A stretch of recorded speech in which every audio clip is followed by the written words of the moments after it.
Bonjour à tous, ravi de vous retrouver pour un nouveau numéro des Matins du Sénat, l'émission qui vous fait vivre les débats des sénateurs. Et ce matin, je vous propose de suivre un débat au Sénat sur la scolarisation des enfants en situation de handicap.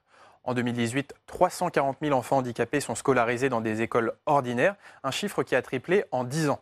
Et le gouvernement a lancé une grande concertation sur le sujet pour répondre à l'insatisfaction des parents et pour renforcer le statut des accompagnants scolaires, essentiel dans le dispositif. Le gouvernement a déjà fait des annonces la semaine dernière. Par exemple, l'allocation d'éducation de l'enfant handicapé pourra être versée directement jusqu'à l'âge de 20 ans. Et puis concernant le droit d'avoir un accompagnant scolaire, il sera attribué par cycle scolaire et non plus par année. Alors la scolarisation des enfants handicapés avait fait beaucoup parler le mois dernier à l'Assemblée nationale. Le député de la France Insoumise, François Ruffin, avait poussé un coup de gueule contre les députés La République En Marche qui avaient refusé d'examiner une proposition de loi sur ce sujet. Tout de suite, le débat au Sénat sur la scolarisation des enfants en situation de handicap. Mes chers collègues, aujourd'hui en France, près de 320 000 enfants en situation de handicap sont scolarisés. Ils étaient seulement 100 000 en 2006. Nous pouvons nous féliciter de l'impact positif qu'a eu la loi de 2005 pour l'égalité des droits et des chances que le groupe centriste d'alors avait voté à l'unanimité au Sénat. Cette grande question de la scolarisation des enfants en situation de handicap est fondamentale. En effet, elle nous interroge bien au-delà du monde éducatif et du monde des accompagnants spécialisés. Elle vient questionner la capacité d'inclusion de notre société, notre rapport à ce qui est différent. En cela, la réponse des pouvoirs publics aux défis qui restent à relever sera légitimement scrutée avec attention. Je tiens à ce titre à remercier la présidente de la Commission de la Culture, de l'Éducation et de la Communication, Catherine Morin-Desailly, pour avoir encouragé la tenue de ce débat aujourd'hui. Si le nombre d'enfants et d'adolescents en situation de handicap a beaucoup progressé ces dernières années, il convient cependant de regarder par-delà les chiffres, toujours nécessaires mais jamais suffisants. De quoi parle-t-on quand nous parlons de la scolarisation des enfants handicapés? Nous parlons tout d'abord d'enfants, nous parlons de parents, nous parlons de familles, nous parlons de leur vie quotidienne et nous devons, mes chers collègues, de toujours garder leur réalité difficile à l'esprit. Lorsque nous parlons d'enfants en situation de handicap, n'oublions pas qu'il existe de multiples situations de handicap. Handicap moteur, troubles 10, autisme et bien d'autres encore. Très différentes, cette situation nécessite chacune une réponse adaptée. Lorsque nous parlons de scolarisation, prenons garde à considérer l'école dans son ensemble. Il s'agit en effet de pouvoir adapter les établissements où qu'ils soient implantés et quel qu'en soit le degré, afin qu'ils puissent accueillir le plus grand nombre d'enfants à même de pouvoir bénéficier de l'enseignement ordinaire. Enfin, lorsque nous parlons de ces situations, nous nous devons aussi de prendre en compte ce qui se passe en dehors des murs de l'école, mais qui en impacte la vie quotidienne. Je souhaite mentionner ici la place des familles ainsi que la place des aidants. C'est le sujet. Tous deux essentiels à l'équilibre de l'enfant et donc à son intégration scolaire et sociale. J'ai été personnellement interpellée dans mon département de Vendée sur la place accordée aujourd'hui aux enfants handicapés à l'école. Ainsi, une chef d'établissement de Fontenay-le-Comte m'a par exemple alertée sur les difficultés que rencontre au quotidien le corps enseignant face aux difficultés dues au manque de moyens, au manque d'encadrement, au manque d'instituts médicaux éducatifs. Une addition de manques qui s'avère préjudiciable à tous les enfants, avec ou sans handicap, comme aux enseignants. Elle m'a également mise en garde sur la difficile coordination entre les classes ordinaires et les dispositifs ULIS. Les élèves ULIS étant intégrés dans les classes, mais sans être comptabilisés dans les effectifs, cela pose un problème d'ouverture et de fermeture de classe. Je suis sûre que beaucoup de mes collègues ici présents seraient facilement à même de nous présenter des exemples similaires. Cette même chef d'établissement m'a également fait part de son indignation quant à la situation salariale des accompagnants d'élèves en situation de handicap, anciennement AVS. C'est là un point crucial de la question du handicap en milieu scolaire. Comment, en effet, imaginer qu'un enfant en situation de handicap puisse s'intégrer à l'école sans l'aide d'une personne spécialisée? Or, comment imaginer recruter un nombre suffisant de ces personnes de manière pérenne, et j'insiste sur l'importance de la pérennité de l'accompagnement, source de stabilité pour l'enfant, avec des salaires aussi bas et une telle précarité dans leur statut? Les contrats à durée déterminée, le temps partiel à 24 heures hebdomadaires leur permettent de fait difficilement d'accéder à un emploi complémentaire. Je note que le gouvernement a engagé des mesures pour rendre plus attractif le métier d'AESH. Plus que d'attraction, il devrait avant tout être question de décence. Au-delà de la question des personnels accompagnants, nous pensons qu'il s'agit aujourd'hui de poser les bases d'une nouvelle réflexion sur l'amélioration des structures existantes et la mise en place de solutions personnalisées.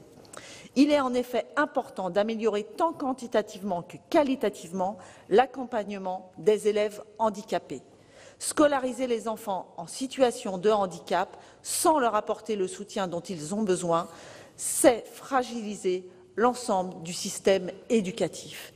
Il convient donc d'encourager la coopération entre le secteur médico-social et le secteur scolaire pour être au plus près des différents besoins de l'enfant ou de l'adolescent.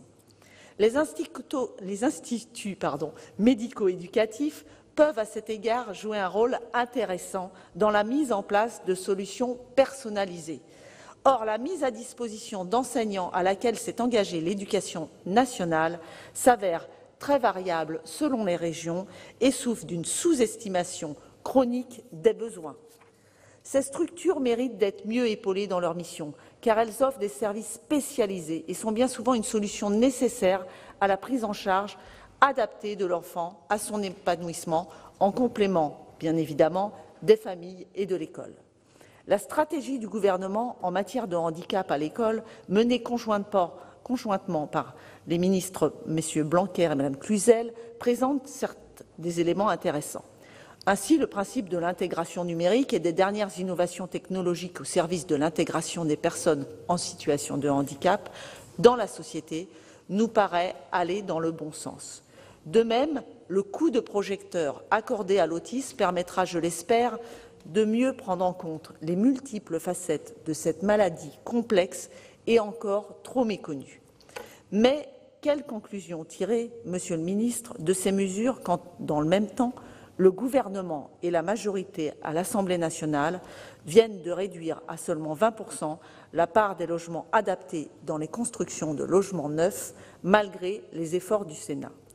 Vous l'aurez compris, le groupe Union centriste sera extrêmement attentif à ce que les mesures que prendra le gouvernement permettent une amélioration significative de la situation des élèves en situation de handicap.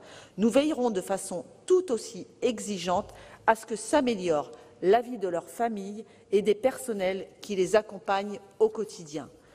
Je sais pouvoir compter sur notre présidente, Catherine Morin-Desailly, pour que la Commission de la culture, de l'éducation et de la communication poursuive le travail de contrôle qu'elle a souhaité engager au lendemain de la rentrée. Il en va, Monsieur le ministre, de la société dans laquelle nous voulons vivre. Je vous remercie. Merci, chers collègues. Dans la suite du débat, la parole est à Madame Elisabeth Doineau pour le groupe Union centriste pour 4 minutes.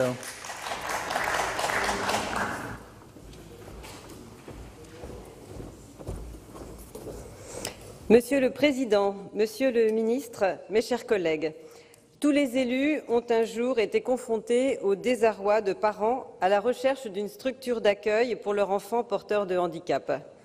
Nous sommes évidemment très sensibles à la requête des familles qui souhaitent le meilleur pour leurs enfants. Depuis la loi du 11 février 2005, les chiffres sont encourageants au niveau national. Le nombre d'enfants scolarisés en situation de handicap a plus que triplé. Le nombre d'élèves accueillis est passé d'environ 100 000 en 2006 à près de 350 000 en 2018. Dans 98% des cas, les demandes d'accompagnement sont pourvues. Quantitativement, la réponse est bien réelle, mais correspond-elle toujours aux attentes? À quel sort sont livrés les 2% qui restent sur la touche? Nous devons donc analyser l'effectivité du droit à l'éducation et mesurer la portée et les limites de l'universalité des droits de l'enfant. Derrière ces chiffres se cachent de grandes disparités entre les situations, entre les départements, et c'est à la mesure de la pluralité des handicaps. Les questions liées au délai de prise en charge et à la continuité de l'accompagnement sont particulièrement saillantes. L'attente est insoutenable pour les familles, d'autant que le délai de réponse de 4 mois, imposé à la Commission des droits et de l'autonomie des personnes handicapées, est une gageure qui dissimule de fortes disparités entre les départements.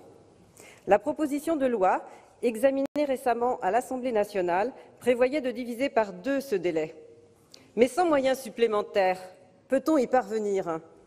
Il n'en reste pas moins qu'il s'agit d'un chantier prioritaire. Un petit focus sur la Mayenne. Dans mon département, la direction de l'autonomie s'est structurée pour répondre au mieux et au plus près des personnes en situation de handicap. Grâce à un partenariat et à une coordination exemplaire entre les différents intervenants que sont le conseil départemental, l'éducation nationale, les collectivités et les institutions, 2400 élèves en situation de handicap ont accès à l'éducation. Certes, pour 32 enfants dans notre département, seul un plan B a pu être mis en œuvre.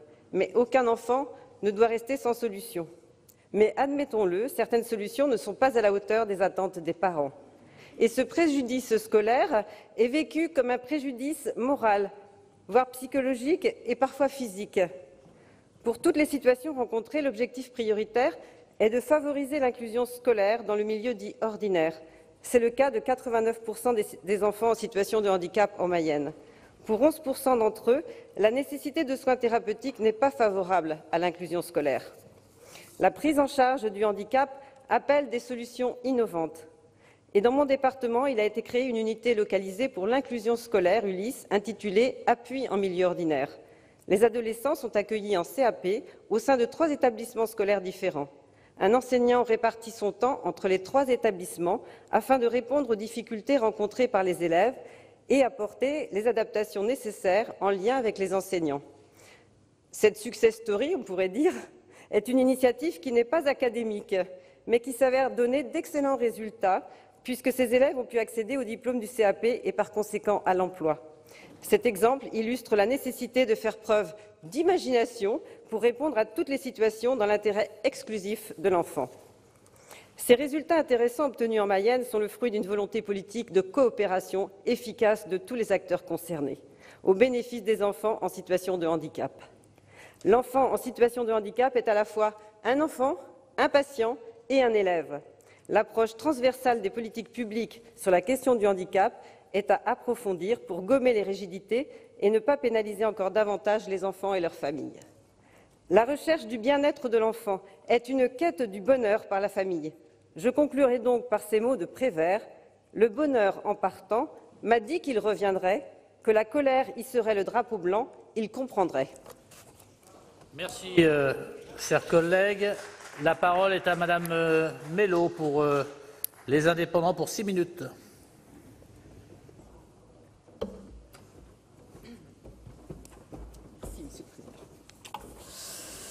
Monsieur le Président, Monsieur le Ministre, mes chers collègues, le droit à l'éducation pour tous les enfants est un droit fondamental. En adoptant la loi du 11 février 2005 pour l'égalité des droits et des chances, la participation et la citoyenneté des personnes handicapées, la France a adopté le modèle de l'école inclusive. La scolarisation des élèves en situation de handicap dans les établissements scolaires a alors connu une forte augmentation depuis 2006, passant de 100 000 à plus de 320 000 en 2017. La loi refondation de l'école de 2013 réaffirmait la dimension inclusive de l'école et annonçait une transformation profonde du système éducatif et médico-social. Je cite, « Réaliser l'école inclusive suppose le déploiement de moyens humains importants, un effort de formation de tous les personnels et l'exploitation des potentialités offertes par le numérique. » Malheureusement, la réalité est tout autre. La France n'est pas un pays précurseur en la matière. Monsieur le ministre, nous étions en retard et nous le sommes encore. Le Conseil national d'évaluation du système scolaire fait état de fortes discriminations dans l'enseignement secondaire dont pâtissent les élèves handicapés. Au-delà du baccalauréat, ces différences deviennent insupportables. Seulement 6% des jeunes handicapés sont diplômés de l'enseignement supérieur. Et le fossé se creuse lorsque l'étudiant vient d'un milieu défavorisé. Ce que nous observons en fin de scolarité résulte des dysfonctionnements de l'ensemble du système. L'école inclusive n'est pas encore une réalité tangible et de nombreux défis restent à relever. Nous déplorons le manque de moyens humains et le faible niveau d'imbrication des actions en faveur de la réussite scolaire des enfants handicapés. La coopération entre éducation nationale et secteur médico-social, essentielle pour la continuité des parcours des élèves handicapés, est marginale. Force est de constater que l'éducation nationale ne met pas suffisamment d'enseignants à disposition de ces structures pour couvrir les besoins croissants, alors que les effectifs des classes s'établissent à 25 élèves par enseignant en moyenne. Il faut y ajouter des délais d'admission désespérément longs pour les parents d'élèves. Si les foyers les plus aisés peuvent se tourner vers des écoles privées ou scolariser leurs enfants à l'étranger, les chances pour les familles les plus précaires sont minimes. Si, au sein de l'éducation nationale, le nombre d'unités localisées et d'auxiliaires de vie scolaire pour l'inclusion scolaire augmente chaque année, leur déploiement ne s'appuie pas sur une connaissance fine des besoins, faute de statistiques et d'évaluation. Or, de plus en plus d'enfants en situation de handicap sont diagnostiqués, notamment des enfants présentant des troubles cognitifs spécifiques, des déficits chroniques de l'attention ou des retards de développement. Si le nombre de structures est insuffisant, la qualité de l'accompagnement dispensé l'est aussi. Mais je voudrais tout de même saluer les efforts réalisés récemment pour une meilleure formation des enseignants et des personnels d'encadrement, pour les créations d'ULIS, unités localisées pour l'inclusion scolaire, les créations d'UEE, unités d'enseignement externalisées, et de postes d'accompagnants d'élèves en situation de handicap. J'ai pu le constater dans mon département de la Seine-et-Marne pour cette rentrée scolaire.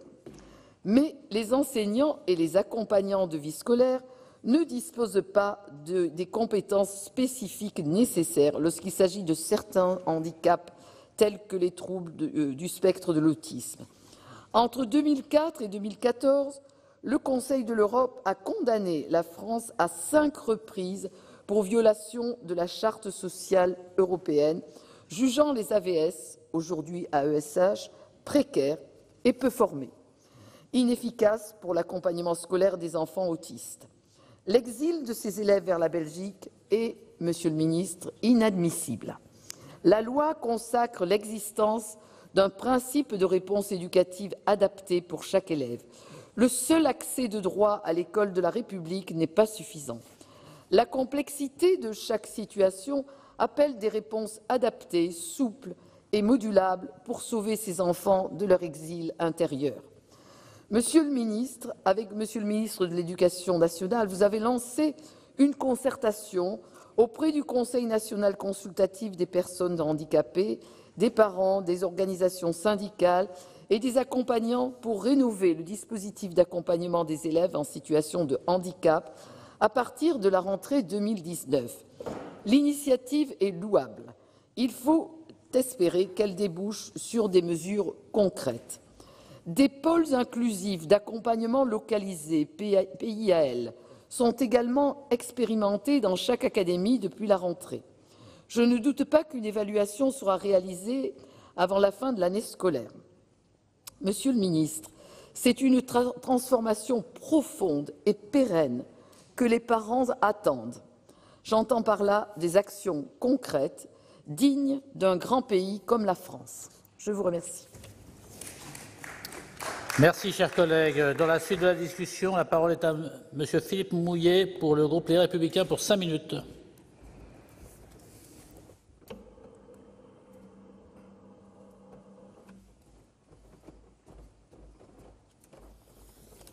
Bien, Monsieur le Président, Monsieur le Ministre, mes chers collègues. La loi du 11 février 2005 pour l'égalité des droits et des chances, la participation et la citoyenneté des personnes handicapées a posé le principe d'une scolarisation en milieu ordinaire des enfants et adolescents présentant un handicap ou seulement à titre exceptionnel en milieu spécialisé. Ce principe a été érigé par le Conseil d'État en obligation de résultat, ce qui signifie que tout doit être mis en œuvre afin de donner un caractère effectif au droit à l'éducation des enfants handicapés. Nous abordons ce débat dans un contexte politique particulier, compte tenu de l'actualité chargée sur le sujet que nous traitons aujourd'hui. Je veux tout d'abord évoquer la proposition de loi déposée par notre collègue Olivier Paccaud, ici présent, que j'ai l'honneur de co-signer, dont l'objet est d'inclure dans la formation initiale une période durant laquelle les enseignants prendront en charge un élève en situation de handicap. Je tiens à rappeler également le non-débat à l'Assemblée nationale de la proposition de loi du député Pradié et la polémique qui a suivi, ce que j'ai vivement regretté. De plus, le gouvernement vient de lancer le 22 octobre dernier une concertation Ensemble pour une école inclusive qui durera 4 mois et concernera le métier des AESH et l'accompagnement pédagogique des élèves. Dernier point d'actualité, les annonces ce jour même du comité interministériel du handicap concernant l'allocation d'éducation de l'enfant en situation de handicap et les efforts en matière de nouvelles technologies. Depuis 2006, le nombre d'enfants en situation de handicap scolarisés en milieu ordinaire a sans contexte progressé. Ainsi, de 100 000 élèves scolarisés en 2006, nous sommes passés à plus de 340 000 à la rentrée de 2018. L'objectif est de parvenir à scolariser en milieu ordinaire toujours plus d'enfants, mais à condition qu'ils bénéficient d'un accompagnement de qualité. En 2018, les crédits consacrés à l'accompagnement en milieu scolaire ordinaire ont considérablement augmenté. En effet, comme le souligne notre collègue Gérard Longuet, rapporteur spécial, les crédits sont passés de 800 millions à 1,2 milliard d'euros. Toutefois, la réussite scolaire de ces enfants passe par un accompagnement humain de qualité, mais surtout par un changement d'état d'esprit, à la fois de la part des parents, du monde éducatif, des acteurs de handicap, de la société tout entière pour arriver à une école réellement inclusive. Il reste du travail, car rappelons que nous manquons d'AESH aujourd'hui. Plus de 12 000 enfants n'ont pas de solution encore à cette heure. De plus, il y a urgence à se pencher sur le statut des AVS et des AESH. Ce métier manque d'attractivité, qui tient au faible nombre d'heures travaillées, à une rémunération modique, un travail à temps partiel, une succession de CDD et un déficit de formation. À ce titre, je suis favorable à l'instauration d'un statut unique d'accompagnement qui doit devenir un véritable professionnel formé, disposant d'un emploi stable et pérenne, rémunéré à sa juste valeur par l'Éducation nationale. L'orientation prise par le gouvernement tendant à convertir sur 5 ans les contrats aidés d'AVS en contrats AESH va dans le bon sens, mais n'est pas suffisant. L'accompagnement des enfants en situation de handicap en milieu scolaire ordinaire ne concerne pas simplement les AESH. Ainsi, dans mon rapport « Repenser le financement du handicap pour accompagner une société inclusive », j'ai suggéré de prévoir une formation obligatoire dans le cursus à destination de tous les enseignants de premier et second degré, afin que ces derniers soient formés à l'accompagnement d'élèves en situation de handicap et sur tous les handicaps. Aucune structure ne doit tenir les enfants en situation de handicap éloignés de l'environnement scolaire. Toutefois, certains enfants, compte tenu de leur handicap, ne peuvent être scolarisés en milieu ordinaire et ont besoin d'un accompagnement spécifique. Là aussi, il convient de revoir les dispositions de financement, car souvent, ils sont obligés de solliciter la PCH, la prestation de compensation du handicap, pour pouvoir avoir clairement tous les services. Cette dichotomie de financement de la scolarisation en milieu adapté ne se justifie pas et mérite une clarification. Elle est potentiellement constitutive d'une rupture d'égalité entre enfants handicapés scolarisés et méconnaît le principe même de la compensation qui n'a pour vocation de se substituer aux obligations incombant au pouvoir public. Pour ces raisons, j'ai proposé également que, quel que soit le mode de scolarisation, les accompagnants soient rémunérés directement par les pouvoirs publics. Seuls les services complémentaires comme l'aide aux devoirs ne peuvent être financés par la PCH. Donc, comme vous le voyez, Monsieur le Ministre, le Sénat a beaucoup travaillé sur ce sujet, que ce soit la Commission culture, mais également la Commission des affaires sociales. Et nous avons formulé des mesures concrètes et pragmatiques. Dans cette période où les concertations sont lancées, où les groupes de travail sont mobilisés, j'espère que le gouvernement saura s'inspirer de nos travaux afin de faire progresser rapidement l'école inclusive. Je vous remercie. Merci, chers collègues. Dans la suite du débat, la parole est à Monsieur Antoine Karam pour La République En Marche pour 6 minutes.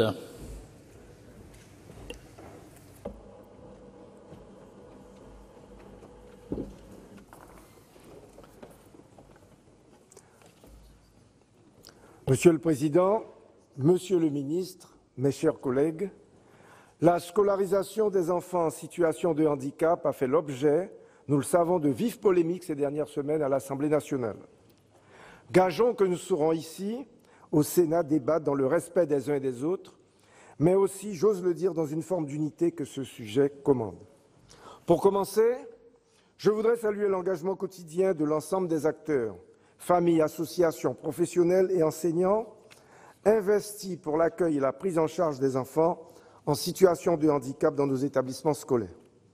Le service public d'éducation doit veiller à l'inclusion scolaire de tous les enfants sans aucune distinction. Quels que soient les besoins particuliers de l'élève, c'est à l'école de s'assurer que l'environnement est adapté à sa scolarité. C'est un devoir de justice, d'équité et de solidarité. Face à ces enjeux, ce débat proposé par nos collègues de l'Union centriste, dont je salue plutôt l'initiative, intervient à un moment opportun puisqu'il nous permet de faire un état des lieux de la rentrée 2018. Alors, qu'en est-il? Plus de 340 000 élèves en situation de handicap sont aujourd'hui scolarisés. C'est 20 000 de plus que l'an dernier. Par ailleurs, 253 nouvelles unités localisées pour l'inclusion scolaire, ce qu'on appelle les ULIS, ont été créées, dont 38 en lycée. Il faut le dire, ce progrès est le fruit d'efforts consentis depuis une dizaine d'années.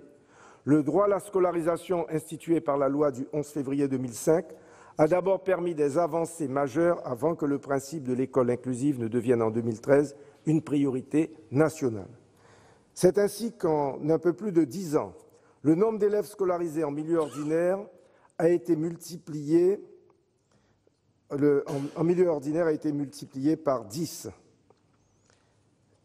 par 3 plutôt, excusez-moi. La situation reste néanmoins imparfaite et inégale sur le territoire national. Aussi, j'aimerais attirer l'attention de notre Haute Assemblée sur la situation outre-mer, où le droit à l'éducation lui-même est souvent mis à mal. En 2016, le Comité des droits de l'enfant des Nations unies y a constaté que les enfants en situation de handicap s'avèrent plus souvent scolarisés dans une classe spécialisée, en particulier en Guyane, où moins d'un élève sur 6 est en milieu ordinaire, et à Mayotte, moins d'un élève sur 8. Des chiffres à contre-courant de la tendance observée dans l'Hexagone. En Guyane, le manque de place dans les dispositifs d'accueil de l'éducation nationale, les unités spécialisées et les structures associatives impliquent que de nombreux enfants ne sont pas ou partiellement scolarisés. Débute alors une bataille interminable pour les parents qui n'ont souvent que leur courage pour lutter au milieu d'une nébuleuse administrative étourdissante. Pendant ce temps, l'enfant se retrouve seul, fragilisé face au rejet que notre société lui impose. Si un effort a été consenti par le rectorat ces dernières années, avec la création d'ULIS supplémentaires, la situation est particulièrement difficile pour les personnes à mobilité réduite, dont l'autonomie est fragilisée par l'inadaptation d'une grande partie de l'espace public et des transports, notamment des pirogues. Vous le savez, régulièrement dans cet hémicycle, je vous invite à venir en Guyane toucher du doigt nos réalités.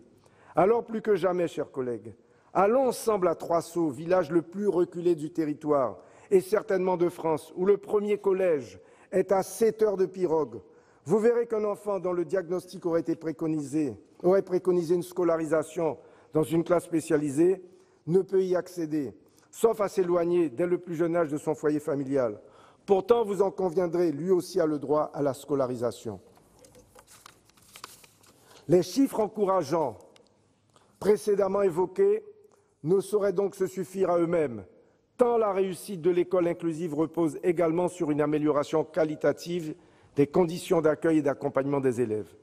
À cet égard, la grande consultation Ensemble pour une école inclusive lancée ce lundi 22 octobre va dans le bon sens. Premièrement, l'écoute attentive des familles et des associations est en effet indispensable. Ce sont elles qui vivent au quotidien le processus de scolarisation des enfants.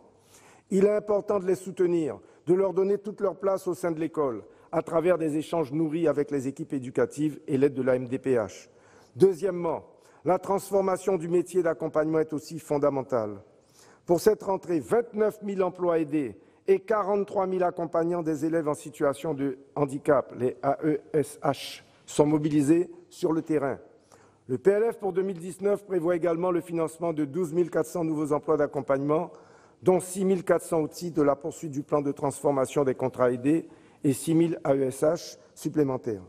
Il faut souligner ici la volonté du gouvernement de renforcer ces contrats dont nous connaissons la précarité. Mais là encore, il nous faudra aller plus loin, mieux former les accompagnants pour améliorer leurs conditions d'exercice et leur permettre d'intervenir sur les activités éducatives péri- et extrascolaires des élèves, notamment à travers le plan Mercredi. Enfin, j'aimerais insister sur la nécessité d'améliorer le dépistage, en particulier outre-mer.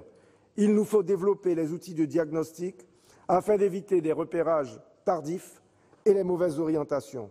Je pense à l'adaptation des outils d'évaluation au contexte plurilingue, à la visite médicale scolaire pour tous les élèves, au renforcement de la formation et la sensibilisation des enseignants au handicap, mais aussi au développement de la PMI et du Centre d'action médico-sociale précoce. Autant de pistes de travail pour adapter l'école inclusive aux réalités de nos territoires.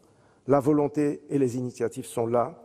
Reste maintenant à faire vivre ce beau principe de l'école inclusive à travers une écoute attentive des familles, des associations et des syndicats, afin que les élèves et les personnels trouvent les améliorations qu'ils attendent impatiemment. Je vous remercie. Merci, chers collègues. Dans la suite du débat, la parole est à Madame Céline Brulin pour le groupe CRCE pour 6 minutes.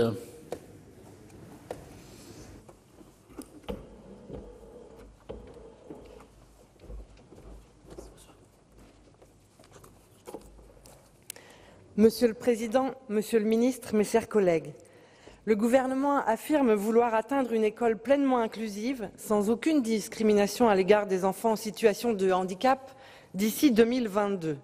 Notre groupe partage pleinement cette ambition, bien évidemment, mais il faut s'en donner les moyens.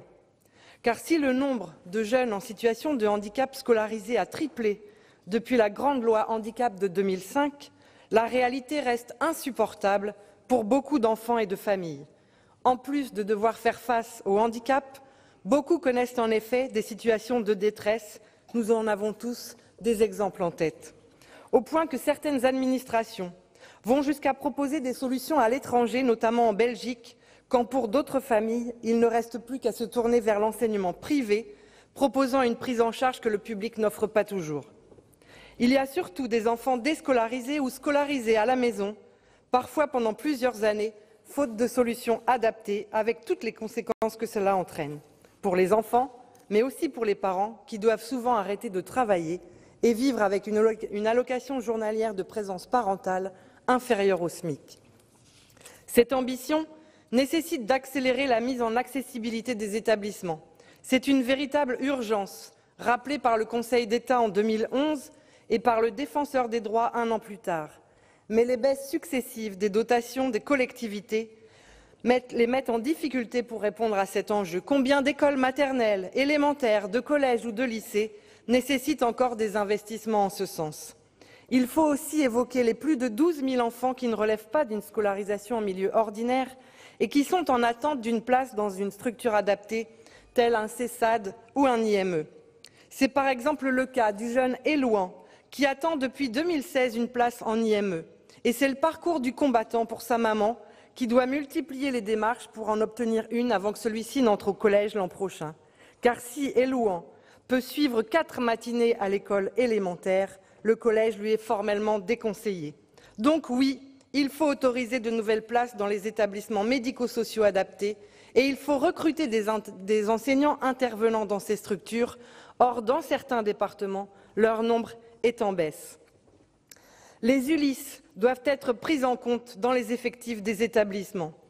Il est indigne que les enfants en situation de handicap ne soient pas comptabilisés dans les effectifs, sans parler de la situation extrêmement pénalisante que cela crée pour les décisions de maintien ou de retrait de poste. Enfin, je veux bien évidemment évoquer la question des AESH et des AVS. Vous êtes promptes à communiquer sur les 10 900 AESH de plus dans les effectifs d'accompagnement à la rentrée 2018. Mais 21 000 contrats aidés ont été supprimés. Résultat, nous avons connu en Seine-Maritime, et c'est malheureusement vrai aussi dans beaucoup d'autres départements, la rentrée 2018 la plus désorganisée depuis la loi de 2005. avec des enfants qui voient leurs heures d'accompagnement brusquement réduites, des AVS qui changent d'élèves alors qu'ils les suivaient depuis des années, des AVS sans affectation et des élèves sans AVS. J'évoquais la détresse des familles. Elle conduit une mère de famille d'une commune de mon territoire à menacer d'observer une grève de la faim pour espérer faire valoir les droits de son fils, Siliane, âgé de 10 ans, en attente depuis la rentrée et encore aujourd'hui de l'affectation d'un AESH. Ces cas ne sont malheureusement pas isolés. Au problème du nombre des personnels accompagnants se conjugue la plus grande sélectivité dans l'attribution de cet accompagnement qui en écartait certains enfants, tout comme la formation, la qualification, le statut et les conditions de travail des AVS. En abaissant l'expérience demandée aux AVS, le décret de juillet dernier ne résoudra malheureusement pas la crise de recrutement de ce secteur. Le choix a été fait de nier toute notion pédagogique dans l'accompagnement scolaire des élèves en situation de handicap et de réduire le niveau d'exigence lors des recrutements au détriment des enfants accompagnés. De même, c'est quasiment un événement lorsqu'on daigne leur accorder des formations leur permettant de mieux comprendre le handicap des élèves suivis, en particulier l'autisme. De nombreuses familles nous saisissent de ce problème. Des volontés diverses s'expriment pour tenter d'améliorer la situation. Et le refus même d'en débattre véritablement, comme cela a été le cas à l'Assemblée nationale il y a quelques jours, a choqué de nombreuses familles. Nous nous réjouissons qu'à l'initiative de nos collègues du groupe Union centriste, ce débat puisse avoir lieu aujourd'hui au Sénat. Nous y versons pour notre part la nécessité, je l'ai dit, d'offrir des formations de qualité aux AVS et de mettre fin à la précarité de leur statut, notamment en transformant en temps plein tous les contrats qui peuvent l'être. Car les AESH ne sont pas rémunérés 1 300 € par mois, comme cela a pu être dit, puisque moins de 5% d'entre elles, ce sont souvent des femmes, sont à temps complet. Nous serons vigilants à ce que la généralisation des accompagnements mutualisés que les pôles inclusifs d'accompagnement localisés, les PIAL, vont encore favoriser, ne conduise pas à une baisse de la qualité de l'accompagnement des enfants. La solidarité nationale et l'égalité républicaine commandent que notre pays accueille et scolarise dignement les enfants et les jeunes en situation de handicap. Et de ce point de vue, les décisions annoncées après le comité interministériel d'aujourd'hui nous laissent sur notre faim. C'est aussi essentiel car ce sont en grande partie les problèmes de scolarisation puis de qualification qui expliquent l'importante pauvreté des personnes en situation de handicap à l'âge adulte. C'est d'ailleurs notamment pour cette raison de grande pauvreté que nous avons présenté cette semaine une proposition de loi visant à supprimer la prise en compte des revenus du conjoint dans la base de calcul de l'allocation aux adultes handicapés que trop d'entre vous, mes chers collègues, ont refusé de voter. Je vous remercie. Merci, chers collègues. Dans la suite du débat, la parole est à Madame Corinne Ferret du groupe socialiste pour 5 minutes.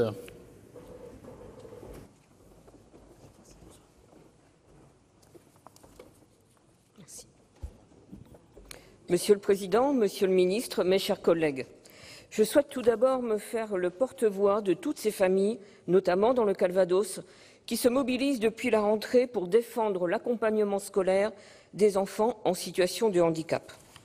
En effet, malgré les annonces gouvernementales de donner accès à une auxiliaire de vie scolaire à tous les enfants en situation de handicap qui en ont besoin, force est de constater qu'en cette dernière rentrée scolaire, plusieurs d'entre eux en sont encore dépourvus.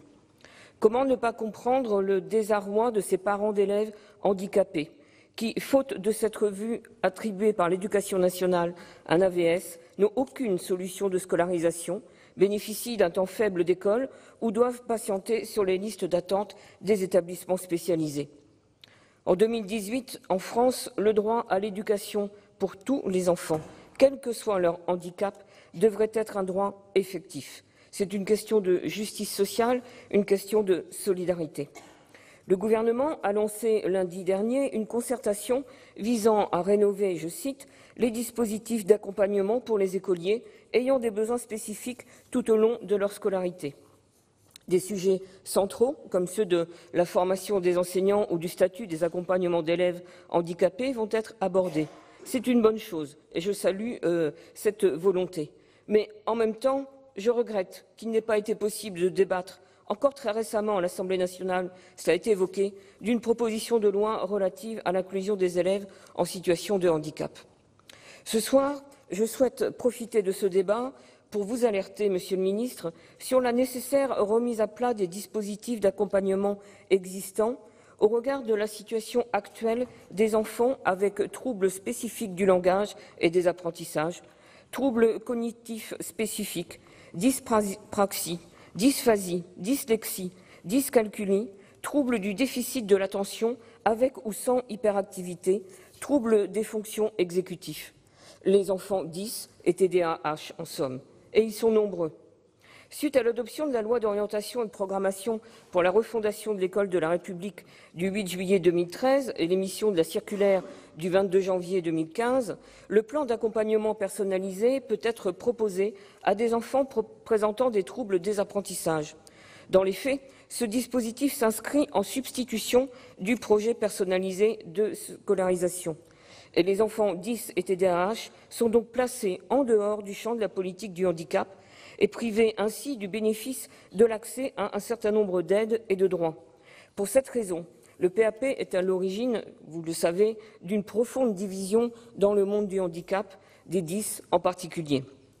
Le PAP, en tant qu'il est un dispositif pédagogique et non un dispositif de compensation tel que prévu par la loi, est interne à l'école et, contrairement au PPS, n'est pas opposable en droit et ne permet donc aucune voie de recours aux familles.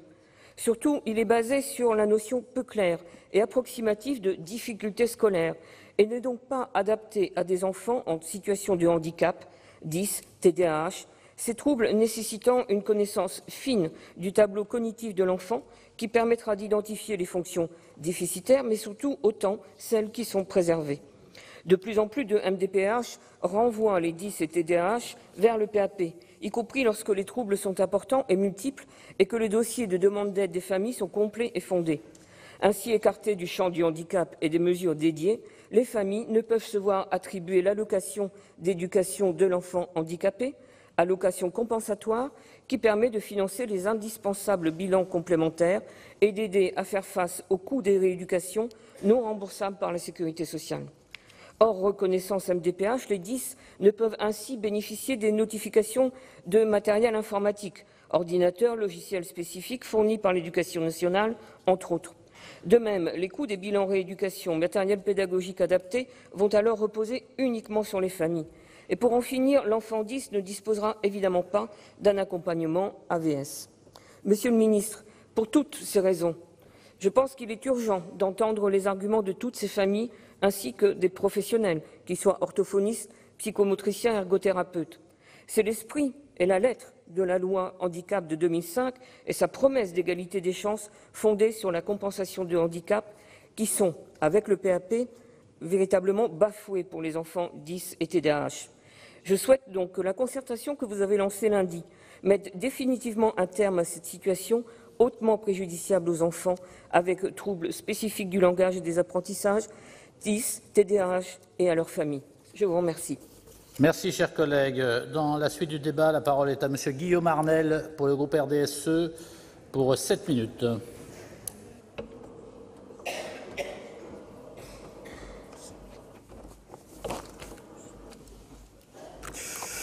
Monsieur le Président, Monsieur le Ministre, Mesdames et Messieurs les sénateurs, mes chers collègues. En préambule, je tiens à dire que moi aussi, je regrette, comme un certain nombre de parlementaires, le rejet préalable du texte d'Aurélien Pradié relatif à l'inclusion des élèves en situation de handicap le 11 octobre dernier à l'Assemblée nationale. Vous le savez, notre groupe, le RDSE, est particulièrement attaché à la qualité du débat parlementaire. J'espère que le Sénat, dans sa grande sagesse, mènera la discussion à son terme et la fera prospérer sous forme législative. En avril dernier, le gouvernement a annoncé vouloir mettre l'accent sur le diagnostic et la scolarisation des enfants dans le cadre du 4e plan autiste qui a pour objectif le triplement du nombre d'unités d'enseignement maternel, la création de 100 postes d'enseignants spécialisés, la multiplication du nombre d'ULIS et davantage d'équipes mobiles. Malheureusement, l'approche retenue dans ce plan fait que la question de l'inclusion scolaire reste une affaire de moyens, d'ajustement des structures et de leur gestion. Il reste donc à trouver une stratégie plus globale associant les différents acteurs du soin et de la scolarisation pour faire face à la demande croissante des élèves en situation de handicap qui reste à ce jour non entièrement satisfaite. Toutefois, je profite de cette tribune pour féliciter le service d'éducation spécialisée de soins à domicile pour le travail accompli à Saint-Martin, car il a permis d'intégrer graduellement des enfants en situation de handicap dans le système scolaire via les CLIS et les ULIS, alors qu'il y a quelques années encore, ces enfants n'étaient même pas scolarisés. Néanmoins, le travail important doit être conduit pour dépister plus efficacement et surtout plus précocement un certain nombre de troubles tels l'autisme ou la dyslexie, et cela passe nécessairement par une meilleure sensibilisation des professionnels de santé, des parents et de la société. Mais il n'y a pas qu'à Saint-Martin que ce travail doit se poursuivre, puisque malgré le développement continu de l'aide mutualisée et la création du LIS, on compte entre 30 et 1 500 élèves par département en situation d'attente d'accompagnement. Aujourd'hui, malgré plusieurs plans d'autisme et de plans quinquennaux concernant le handicap, les contraintes budgétaires ne nous permettent pas de rattraper le retard accumulé. Un rapport sénatorial d'ailleurs de décembre 2016 nous enseignait par exemple qu'en 2015, 1 500 enfants en situation de handicap étaient pris en charge en Belgique et conventionnés par l'assurance maladie. Faut-il voir dans cette sous-traitance des défaillances en matière de planification? Monsieur le ministre, les objectifs assignés par ce plan 2017-2022 sur la transformation de l'offre médico-sociale sont très ambitieux, puisqu'il est envisagé en 2020 que 50% des enfants accompagnés en établissement spécialisé soient scolarisés à l'école. Mais ce volontarisme nécessitera une étroite articulation entre tous les services. J'adresse à votre attention alors 3 interrogations. Quelle est votre stratégie, Monsieur le ministre, pour opérer ce grand changement, associant les différents acteurs du soin et de la scolarisation, décloisonnant les interventions et les dispositifs pour faire de l'école ce lieu institutionnel effectivement central de la prise en compte des besoins de tous les enfants? Je rappelle qu'en juillet dernier, l'Inspection générale de l'administration de l'éducation nationale et de la recherche, mais aussi l'IGAS et l'IGEN, remettaient un rapport définissant une stratégie globale et cohérente, renforçant les liens entre les établissements de soins et de scolarisation.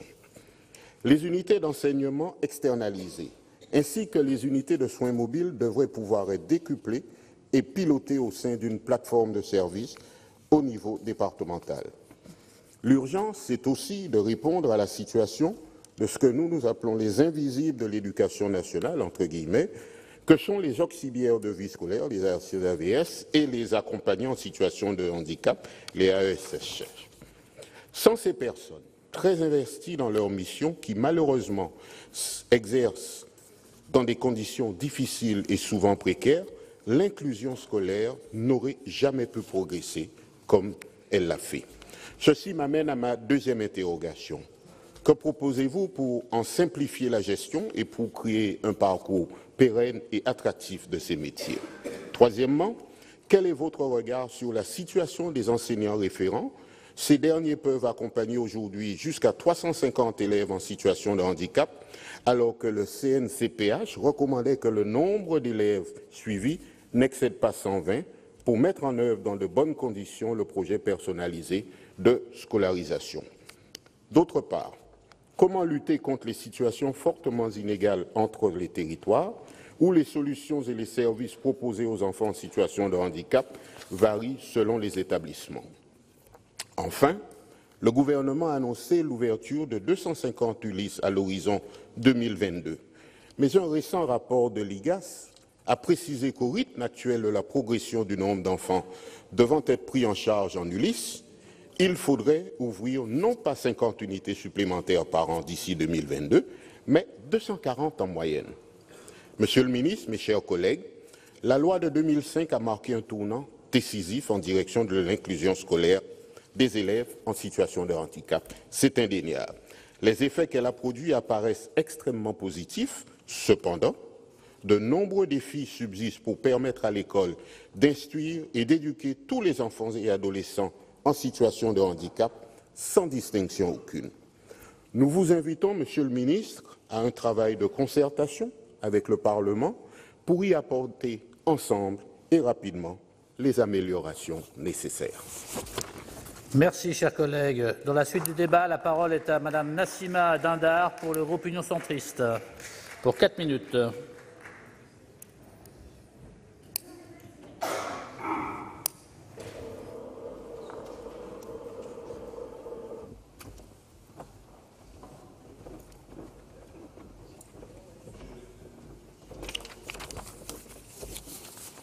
Monsieur le Président, Monsieur le Ministre, Madame la Présidente de Commission, chers collègues. Reconnaissons aujourd'hui, 10 ans après la loi de 2005, le saut de géant quantitatif pour la scolarisation des élèves porteurs de handicap. Ils sont, on l'a rappelé les chiffres tout à l'heure, 340 000 scolarisés et la demande s'accroît, surtout en structures spécialisées. Mais reconnaissons aussi que cette réussite n'a pas été là pour cette rentrée scolaire qui a été très difficile dans beaucoup de départements, mais aussi à La Réunion, à cause du nombre de contrats aidés qui assuraient les postes d'AIVS et qui n'avaient pas été reconduits. Et donc, nous avons eu cette année une situation difficilement gérable. En quelques mots, où en est-on sur la scolarisation des enfants en situation de handicap qui ont des besoins éducatifs particuliers? On a rappelé les disparités qui existent selon les territoires qui ont structuré ou pas des MDPH, où les CDAPH ont mis en œuvre les besoins des élèves porteurs de handicap. Car depuis 2005, c'est à la CDAPH d'élaborer un PPS, un projet personnalisé de scolarisation pour chaque enfant atteint d'un handicap. Une fois accepté par la famille, ce PPS s'impose aux établissements scolaires et donc aux enseignants qui, eux, en milieu ordinaire, n'ont pas été impliqués dans le projet. Là est le hiatus, car malgré l'obligation d'avoir un référent inscrit dans la loi, la coordination ne fonctionne pas toujours et peu d'académies disposent d'un nombre suffisant de référents ou d'enseignants référents dans les académies actuelles. Pour faire simple, on rappelle donc la loi de 2005 qui a fait de grandes avancées. Le PPS peut parfois créer des conflits entre la famille, la CDAPH, l'éducation nationale quand il y a ou pas un enseignant référent, et souvent c'est l'inspecteur d'académie qui règle des conflits. Ça prend beaucoup de temps, beaucoup de va-et-vient, beaucoup de paperasse, et ça amène aussi beaucoup de difficultés. Voilà où se trouvent pour moi les vraies difficultés pragmatiques dans la vie quotidienne d'un parent qui demande une place en milieu ordinaire, qu'il s'agisse de l'école primaire ou du collège. Parole d'une maman, mon PPS, c'est beaucoup de papier, d'incompréhension et beaucoup de pleurs, mais mes collègues l'ont rappelé, il y a aussi des success stories. Il y a des success stories là où il y a des équipes qui s'impliquent, là où l'éducation nationale est fortement présente et impliquée dans les équipes de CDAPH. Les enseignants, par contre, eux, restent démunis, isolés, ils font du mieux qu'ils peuvent, eux qui doivent prendre en compte ces besoins particuliers, surtout pour les handicaps mentaux. Et souvent, quand il y a la journée départementale des personnes porteurs de handicap, on aime bien montrer les réussites. Et les réussites sont souvent ceux qui sont en fauteuil roulant, parce qu'il y a de grandes réussites.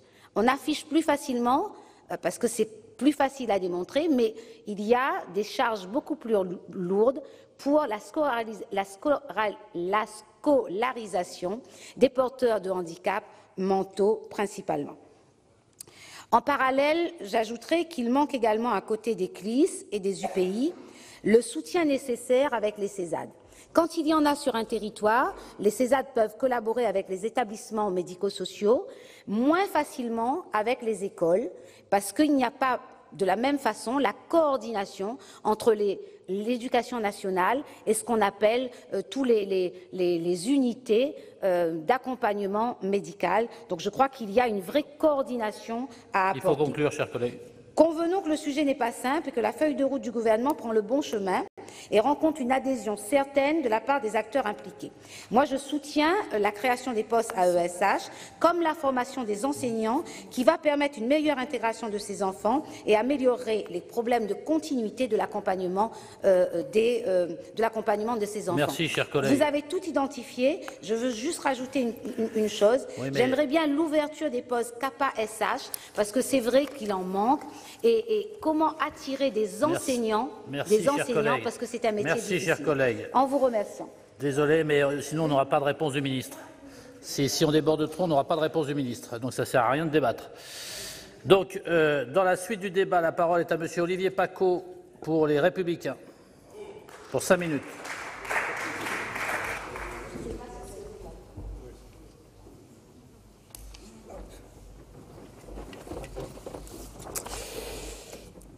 Monsieur le Président, Monsieur le Ministre, chers collègues, de toutes les révolutions qu'a connues notre pays depuis 1789, la plus heureuse et peut-être la plus importante est la révolution scolaire. C'est avec les lois dites Jules Ferry, instaurant la gratuité, la laïcité, mais aussi l'obligation de la scolarité dans les années 1880 que s'est réellement développé et démocratisé l'enseignement, d'abord au niveau primaire. La République offrait ainsi à tous ses enfants l'accès au savoir, leur permettant d'espérer une progression sociale à travers la réussite scolaire et la reconnaissance des mérites de chacun. Tous ces enfants, ou presque.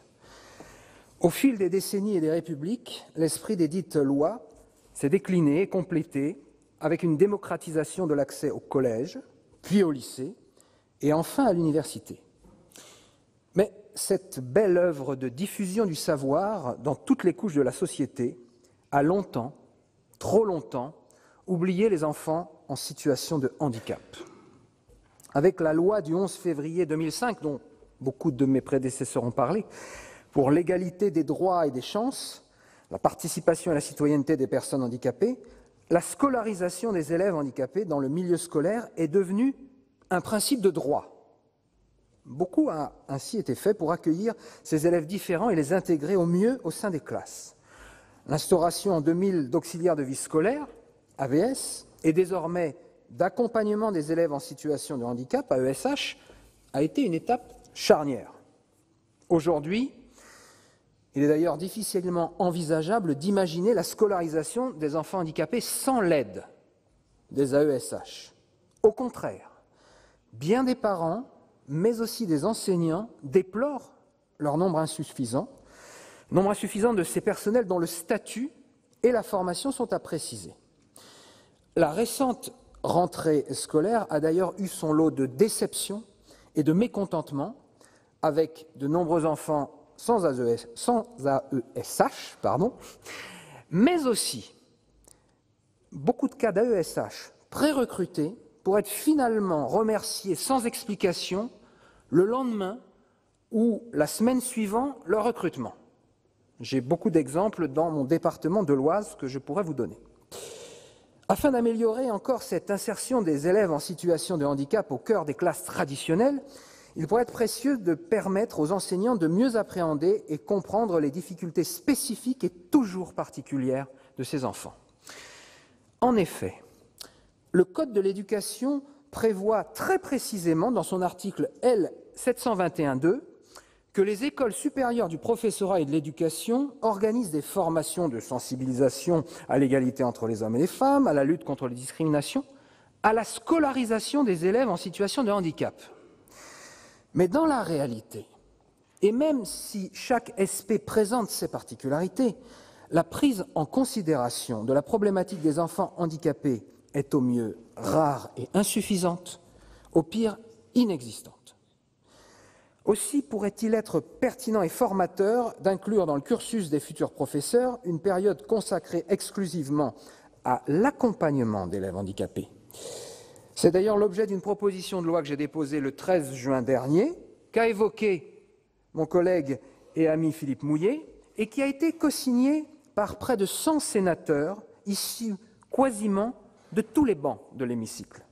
L'idée est simple, que durant sa formation, l'apprenti enseignant remplisse pour plusieurs semaines, pourquoi pas un mois, voire un trimestre, la même mission qu'un AESH, afin de bien intégrer les attentes et besoins de l'élève sous sa responsabilité.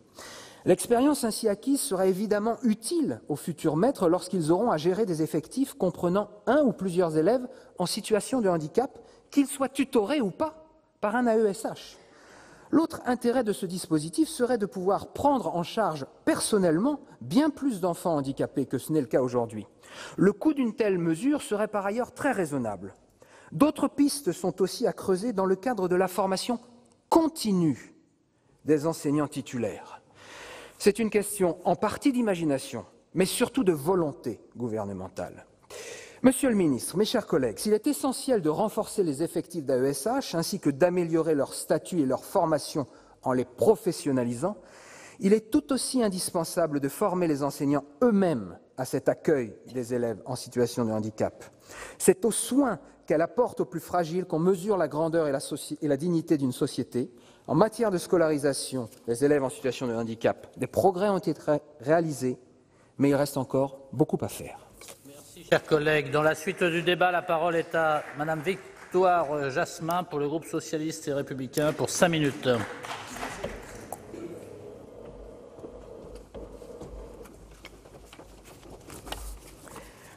Merci, Monsieur le Président, Monsieur le Ministre, mes chers collègues. Je tiens à remercier mes collègues d'avoir inscrit au sujet de l'ordre du jour de nos travaux cette problématique, tant elle est importante à nos yeux. Le handicap concerne aujourd'hui près de 10 millions de Français et de nombreux enfants sont concernés. Le handicap affecte également des enfants, des jeunes, des adolescents pour lesquels on ne peut se résoudre à les laisser hors de l'institution scolaire. L'inclusion sociale des enfants atteints de handicap constitue donc une absolue nécessité. Aussi, déjà en 2002, j'interpellais la communauté éducative au sein du Conseil de l'éducation nationale à la préfecture de Guadeloupe sur les problématiques liées à l'handicap. En 2004, en ma qualité de présidente de fédération de parents d'élèves, je fus à l'initiative de la mise en place d'une classe pour accueillir les enfants autistes en Guadeloupe à l'école mixte 1 de Grand Camp. Au fil des années, les gouvernements successifs ont renforcé l'arsenal juridique et réglementaire qui s'est étoffé. Aujourd'hui, Monsieur le Ministre, un inventaire statistique et un état des lieux précis portant sur les différents dispositifs existants serait salutaire afin d'adapter au mieux le futur projet de loi annoncé par votre gouvernement à la réalité des besoins des enfants, des parents, des associations et des territoires.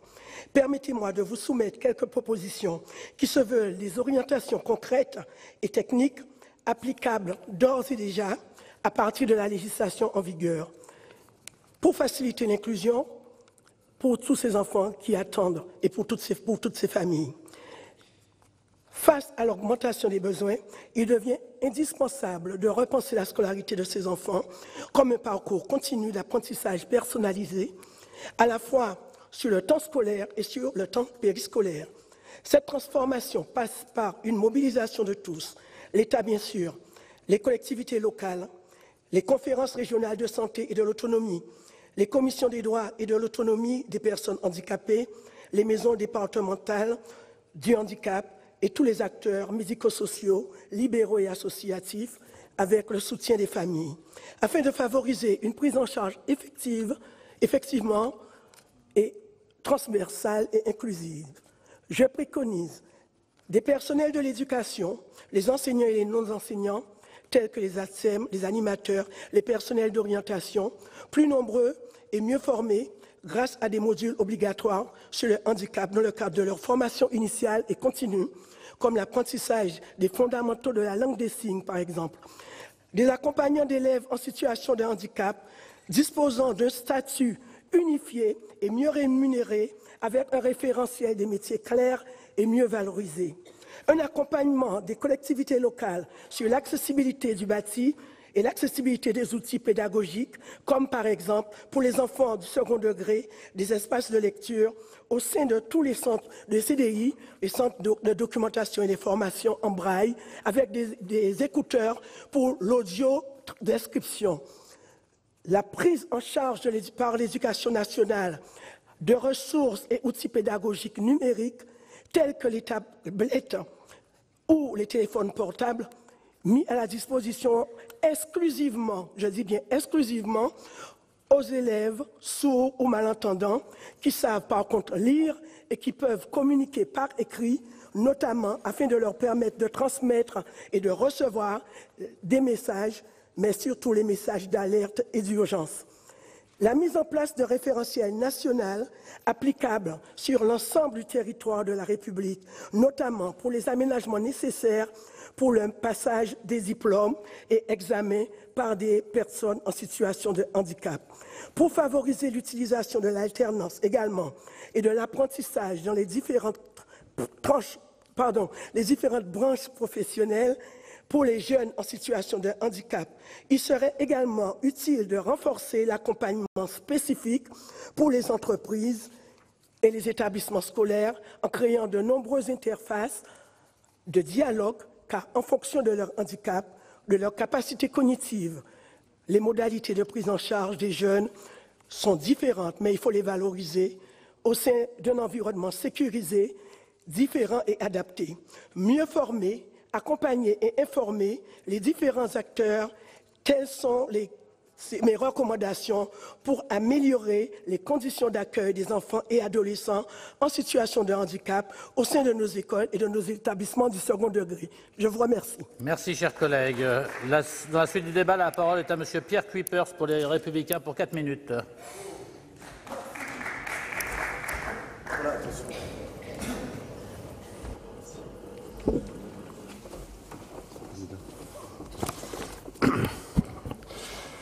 Monsieur le Président, Monsieur le Ministre, mes chers collègues, le 22 mai dernier, en prévision de la rentrée scolaire 2017-2018, j'ai interrogé le ministre sur la situation précaire des AVS et des AESH.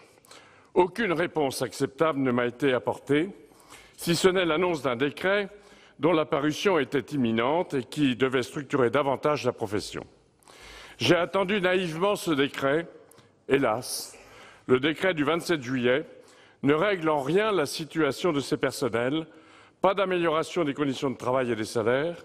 De plus, il porte atteinte au droit de recevoir une éducation la plus adaptée possible à de nombreux élèves souffrant de handicap. Pas de reconnaissance et encore moins de pérennité de l'emploi. Faudra-t-il qu'un drame survienne pour qu'enfin on considère ces personnels? Ensemble pour une école de la confiance, déclarez-vous. Monsieur le ministre, oui, nous sommes tous tout à fait d'accord. C'est une belle priorité, mais encore faudrait-il qu'elle soit traduite dans les faits sur le terrain.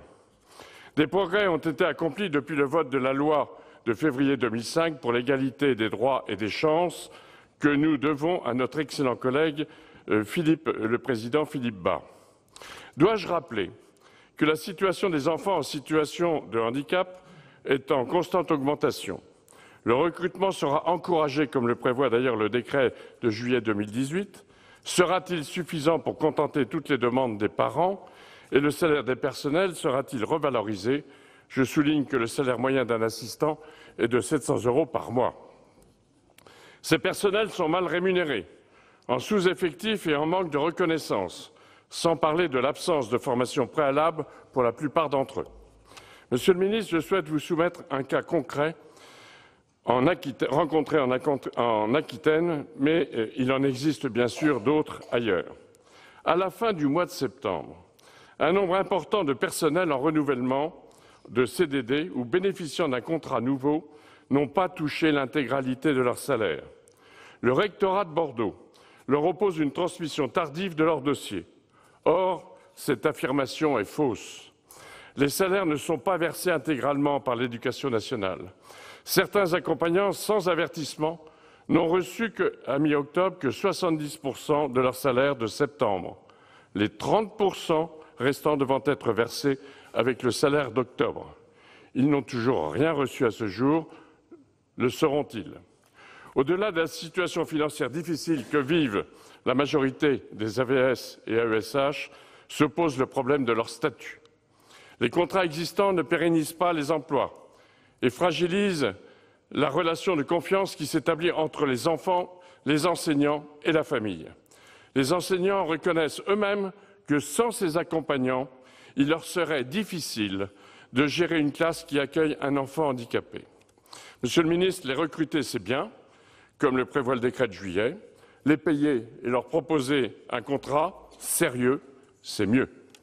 Il semble que par la force des choses, et sans doute en raison du mécontentement exprimé à la rentrée par les parents des élèves concernés, le gouvernement esquisse un plan en faveur des AVS et AESH sur la base de l'expérimentation de pôles inclusifs d'accompagnement localisés à coup d'annonces dans la presse. Vous prévoyez des mesures soi-disant concrètes que vous n'annoncerez que le 11 février 2019, date anniversaire de la loi 2005, relative à la scolarisation des enfants handicapés. On croit rêver. De quoi se moque-t-on? De qui se moque-t-on? Encore une promesse ou encore une reculade? Existe-t-il au moins une ligne budgétaire dans le projet de loi de finances pour 2019? Il faut conclure, mon cher collègue. Quand allez-vous enfin donner les moyens aux parents de ces enfants de leur offrir le meilleur environnement scolaire possible? Si nous devons, nous tous ici réunis, respecter un des principes fondateurs de la République, l'école pour tous, il serait stupéfiant que vous ne le respectiez pas également. Quelles dispositions enfin supplémentaires comptez-vous prendre dans l'immédiat? C'est maintenant que les familles et les enfants ont besoin de vous, Monsieur le ministre. C'est urgent. Monsieur le ministre, il vous revient de conclure le débat. Il vous reste 9 minutes. C'est pas énorme. Monsieur Gabriel Attal, secrétaire d'État auprès du ministre de l'Éducation nationale et de la jeunesse. Merci, Monsieur le Président, Mesdames les sénatrices, Messieurs les sénateurs. Nous sommes réunis pour ce débat consacré à la scolarisation des élèves en situation de handicap et je remercie le groupe Union centriste du Sénat d'avoir choisi ce thème pour ce débat. C'est un sujet qui me tient particulièrement à cœur et je suis touché d'intervenir pour la première fois devant vous au Sénat sur ce sujet, même si, une petite frustration, Monsieur le Président, vous l'avez indiqué, je n'ai que quelques instants pour répondre et donc j'espère que vous excuserez la rapidité de mes réponses qui seront évidemment plus fournies par écrit si vous les adressez et Sophie Cluzel est évidemment disponible pour vous répondre. C'est un sujet fondamental, un sujet complexe, et tous ceux qui disent l'inverse détournent la juste émotion que soulève cette question chez les familles et ne sont pas à la hauteur des enjeux de ce que nous voulons réaliser ensemble. Et c'est pour ça aussi que je suis heureux qu'on aborde ce sujet au Sénat, parce que je sais combien la Haute Assemblée a une capacité à aborder les sujets sur le fond, de manière dépassionnée, en tout cas politiquement, et beaucoup d'entre vous ont fait référence au débat qui a eu lieu à l'Assemblée nationale, et moi là-dessus, et même si ça prend quelques minutes dans la discussion, je veux quand même répondre. Parce que dire qu'il n'y a pas eu de discussion sur la proposition de loi d'Aurélien Pradié, c'est faux. On a eu 4 heures de discussion en commission, j'y étais, à l'époque j'étais encore député, la discussion a été extrêmement fournie. Il y a eu effectivement une motion qui a été déposée en séance sur un texte dont je veux rappeler quand même, qui proposait la mise en place d'un diplôme d'État qui existe déjà, la reconnaissance d'une VAE qui existe déjà, la capacité de donner un BAFA aux AESH, qu'elles ne demandent pas parce qu'elles ne sont pas des animatrices mais des accompagnantes, un terme d'aidant utilisé partout dans la proposition de loi alors même qu'il est récusé et réfuté par tous les collectifs d'AESH. Pour toutes ces raisons, nous avons rejeté ce texte et d'ailleurs un certain nombre d'entre vous qui sont intervenus appartiennent à des groupes dont les groupes miroirs à l'Assemblée avaient déposé des amendements de suppression. Il y a même eu des motions qui avaient été déposées par d'autres groupes. Je veux rappeler ça parce que c'est important d'aborder ce sujet de manière dépassionnée et je suis heureux de la manière dont il a été abordé par les sénatrices et les sénateurs qui se sont succédés ce soir. Au premier lieu, évidemment, Madame Billon, et je vous remercie d'avoir souligné la stratégie intéressante, comme vous l'avez indiqué, du gouvernement en la matière, même si vous avez rappelé que des choses restaient évidemment à faire et que des propositions que vous avez avancées devaient être retenues. Vous avez parlé de la question du numérique et de l'intégration, vous avez parlé de la stratégie autisme. Et là-dessus, je veux indiquer que ce sujet-là, cette stratégie autisme et TND répond à plusieurs interventions qui ont été faites. Je pense à celle de Madame Ferret, Monsieur Arnel et Madame Jasmin tout à l'heure qui a parlé aussi de ces sujets-là. Et la volonté du gouvernement d'avancer avec vous sur ces sujets-là, si vous le souhaitez, est absolument totale. Je veux indiquer ensuite que Madame Mello a indiqué que la France est en retard. Oui, la France est en retard. Et d'ailleurs, en tant que député, j'avais eu la chance d'accompagner Jean-Michel Blanquer et Sophie Cluzel au Danemark pour une journée.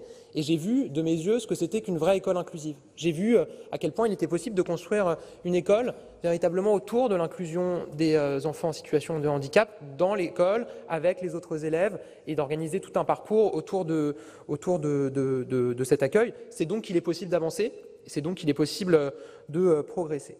Et la création d'une école toujours plus inclusive nécessite une révolution des esprits et une transformation de nos systèmes scolaires, ça a été dit. Et c'est notre ambition qui a été réaffirmée ce matin encore au comité interministériel du handicap. Il a été rappelé, et ça avait été dit au comité interministériel de l'an dernier, que la grande priorité avec l'emploi, c'est celle de la scolarisation des enfants en situation de handicap. Ça a été rappelé. Mais il faut aller vite. Et là-dessus, je veux aussi indiquer que, avant d'être membre du gouvernement, j'étais député, et avant d'être député, j'étais élu local. Et je sais, comme vous, combien la pression est forte sur le terrain, parce que la détresse des familles est là, parce que les attentes des familles sont là. Et vous qui êtes en première ligne auprès des élus locaux, qui eux-mêmes sont en première ligne auprès des administrés, qui viennent les voir pour leur demander des solutions, parfois dans des situations dramatiques et très difficiles, vous savez combien c'est une situation difficile. Et là-dessus, je ne peux que vous suivre. Mais cette transformation ne peut pas se faire en un jour. Elle nécessite de traiter un nombre considérable de questions, l'accompagnement des familles dans leur démarche, évidemment, ça a été indiqué, l'accueil personnalisé des élèves, bien sûr, la transformation du métier d'accompagnant, l'adaptation des locaux et du matériel pédagogique, ou encore la coordination de tous les acteurs. Là aussi, des interventions nombreuses ont été faites. Et c'est pour relever l'ensemble de ces défis que le gouvernement a fait de la scolarisation des élèves en situation de handicap, je l'ai dit, une priorité. Depuis 2005, les progrès ont été considérables. Elisabeth Doineau l'a rappelé tout à l'heure, je ne vais pas reciter les chiffres.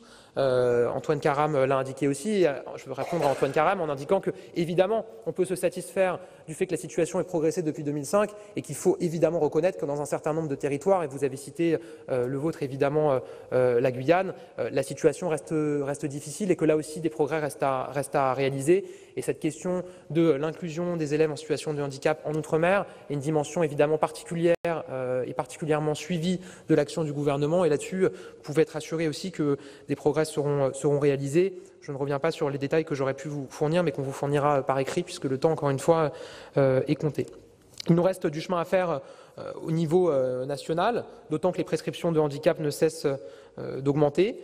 Et là-dessus, notre objectif est clair, il a déjà été affirmé, réaffirmé. En 2022, nous voulons faire que l'école française soit pleinement inclusive. C'est un objectif qui est ambitieux.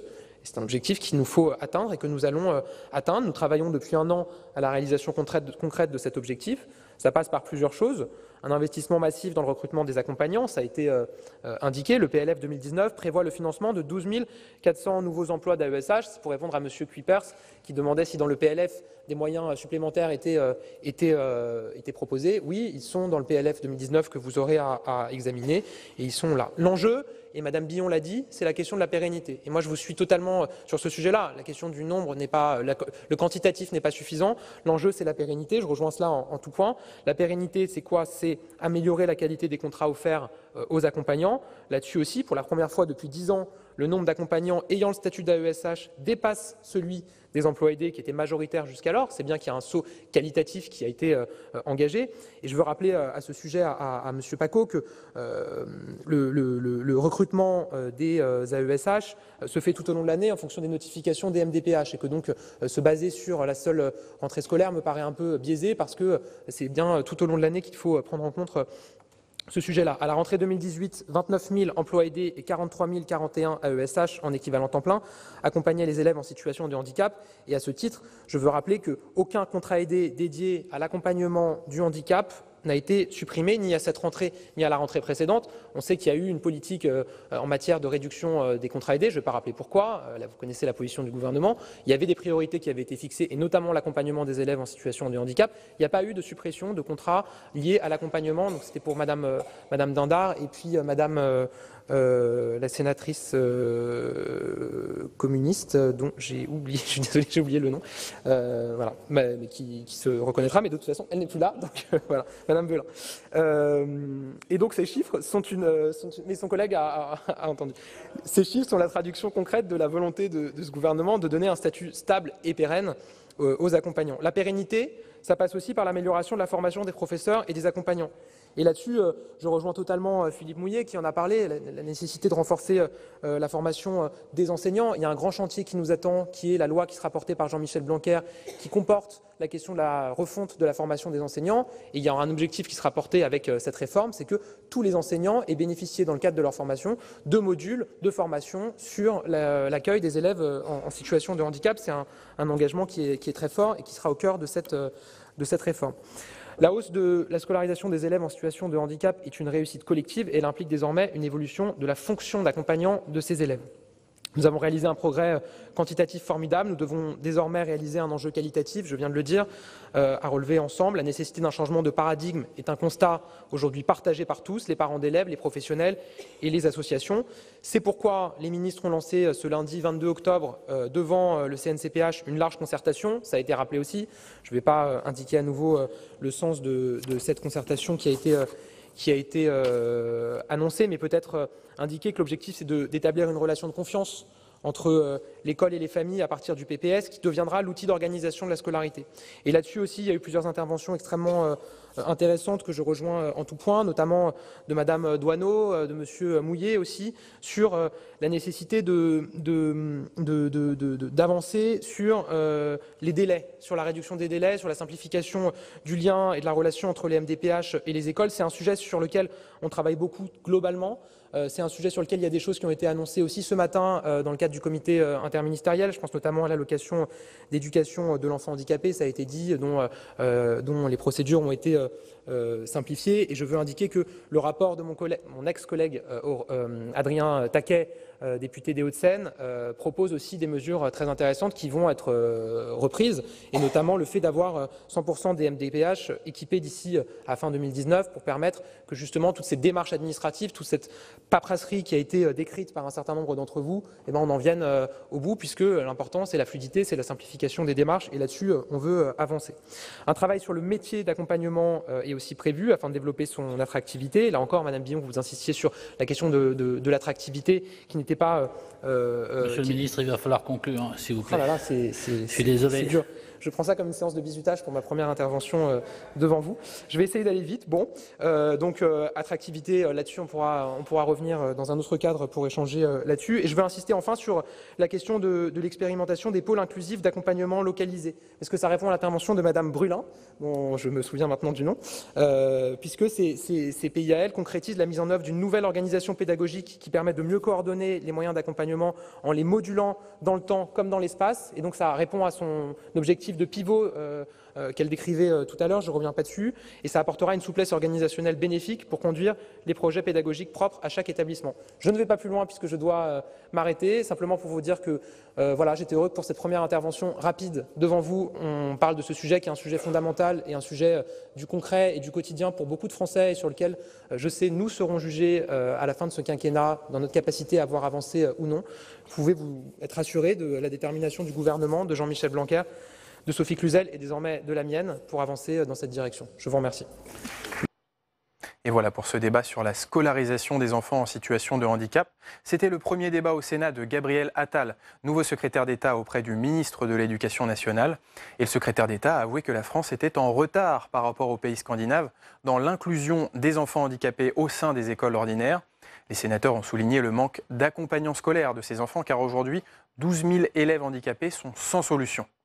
Le gouvernement a annoncé qu'il créera le nombre de postes suffisant dans le budget 2019, notamment en transformant des contrats aidés. Pour les enfants qui ne peuvent pas être placés dans des écoles ordinaires, les sénateurs ont souligné le manque d'établissements spécialisés. Vous pouvez voir et revoir toutes nos émissions sur notre site internet publicsénat.fr. Très bonne journée et très bonne semaine sur les chaînes parlementaires.